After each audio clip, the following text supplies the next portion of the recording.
আসসালামু আলাইকুম ভাইজান। ওয়ালাইকুম সালাম। কে চিনতে পারলাম না তো। ভাইজান, আমি করিম মিয়ার ছেলে। আমার আব্বাই তো আপনাদের বাড়িতে কাজ করে।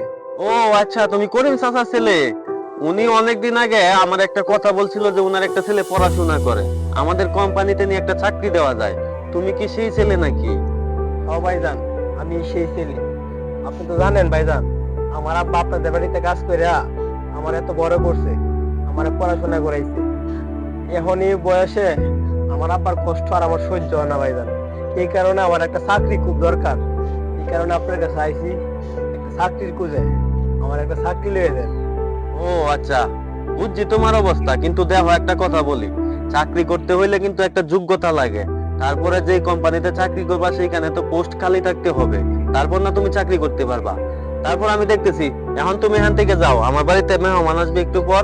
এসব পরিবেশে এখানে দাঁড়ায় থাকো না, যাও। ভাইজান, আপনি যতটুকু পড়াশোনা করছেন আমি ঠিক ততটুকু পড়াশোনাই করছি। আপনি বড় লোকের ছেলে, এই কারণে আপনার কাছে আসছি। আপনি শুনছি আপনি ঢাকা শহরে একটা বড় কোম্পানিতে চাকরি করেন, আপনি চাকরি দিতেও পারবেন। আমার আব্বা অনেক দিন আগে আপনার সাথে কথা বলছিল, আব্বা পাঠাইছে দেখে আমি আসছি। আপনি মনে করে দেখেন আমার আব্বার আপনি কি বলছিলেন। চাচা, কি অবস্থা? কাজ টাজ করতেছেন নি ঠিক মতো? হ্যাঁ বাবা, কাজ কাম করতেছি ঠিক মতো না। বাবা রে, তোমার লগে আমার একটা কথা আছে। কি কথা চাচা, বলেন। বাবা রে, আমার ছেলেটারে অনেক কষ্ট করে আমি লেখাপড়া করাইছি, বেকার ঘুরতেছে। দেখো না তোমার কোম্পানিতে একটা চাকরি নিয়ে দিতে আরো। চাচা দেখেন, চাকরি তো আর বললেই হয় না, চাকরি বিষয়টা অনেক কঠিন। একটা কাজ করেন, আপনি আপনার ছেলেরে আমার কাছে একসময় পাঠান, ঠিক আছে? ঠিক আছে বাবা, আমি আজ বিহার বেলায় আমার ছেলেরে তোমার দ্বারা পাঠামো। এখন তাইলে আপনি কাজ করেন, আমি যাই নাকি? কিরে বাবা রে, আর পরিমার সাথে কি কথা কো? আব্বা, উনি বলতাছে ওনার ছেলেরে নাকি কষ্ট করে পড়াশোনা করাইছে, এখন ওনার ছেলের একটা চাকরি লাগবে, এই বিষয়ে কথা কইতেছিলাম। এর ছেলে আর কি কাজ করবো? দুদিন পরে তো যাবো গা মরিয়া, পরে তো আমার বাড়িতে ছেলে কাজ করতে পারবো রে। করিম, আমার সাথে তো বহুদিন ধরে গ্যাং গ্যাং করতেছ, একটা চাকরি লয়ে দাম ছাড়া কইয়া আমার লগে পারলে না, ছাড়ার লগে লাগাই দিছ চাকরি লয়ে দিত। তোরা গরিবের স্বভাব এমন, কিবা ফুসকাইয়া ফাসকাইয়া নিবে, আমার ছাড়াটার মাথাটা নষ্ট করছ। কাজে মন দে, কাজ কর। গরিব হইয়া ভালোই বিপদে পড়ছি, গরিবের কোনো দাম নাই। আব্বা, তোমার কাছে যাইতেছিলাম, ঢাকাতে গিয়া ফুফু কল দিছে। ফুফু কইতাছে আইডি কার্ড জন্ম নিবন্ধন নিয়া ঢাকা লেতাম, আমারে বলে সারহি দিব। রাখ, তোর ফুফু ভালো চাকরি দিয়ে আসতো না। আমি ছোট সাহেবের লগে আলাপ করছি, তুই বিহালে যাইয়া ছোট সাহেবের লগে দেখা কর, ভালো চাকরি পাইবি। তাহলে আব্বা, আমি আর ফুফুর লগে যোগাযোগ করে লাভ নাই, কিন্তু সাহেবে চাকরি দিব, বালা চাকরি দিব, ঘুরতে মারা চাকরি দিব। তাহলে আমি গিয়ে বাড়িতে রেডিমেডি হইয়া বিকালে আয় সাহেবের দ্বারা। আচ্ছা, আমি তোর দ্বারা অনে যাইতেছিলাম, অন্তর যখন পায়ে লাইছি, তো তুই বিহালে সাহেবের লগে দেখা করিস, তা আমি হনে যাই। আচ্ছা আব্বা, তো যাও গে, তুমি কাজ করো, আমি গিয়ে বাড়ি থেকে আজ বিহাল আবার আইতাছি।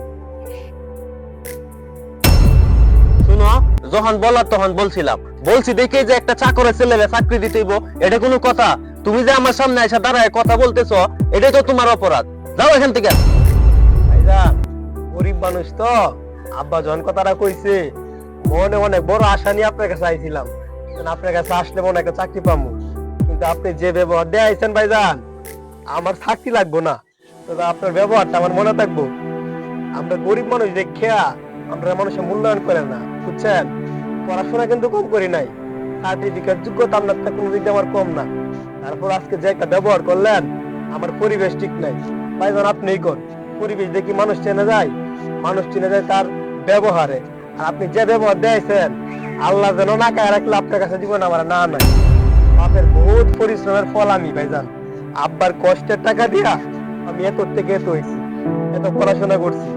সমাজে লুঙ্গি ভরে গুলো একটা মূল্য আছে, যে মূল্যটা আপনাদের সাথে বাসে না ভাইজান। একটা চাকরি লেগে আইছিলাম, যে একটা ব্যবহার করছেন আমার আজীবন মনে রাখবো। একটা কথা মনে রাখবেন ভাইজান, মানুষ কিন্তু ছোট থেকে বড় হইতে বেশি দিন লাগে না, কিন্তু মানুষ বড় থেকে ছোট হইতে বেশি দিন লাগে না, বুঝছেন? তো আপনার কাছে এসে একটা শিক্ষা হয়েছে আমার, এই সমাজে কেউ চায় না কারো উপরে উঠুক। আজকের দিন আপনি একটা চাকরি দিলে ভাবতেছেন আমি আপনার উপরে উঠে যাবো, এটা আপনাদের ভুল ধারণা, বুঝছেন? আমরা পড়াশোনা করে বেকারত্বে ভুগতাছি, তারপর একটা চাকরি পাইতাছি না।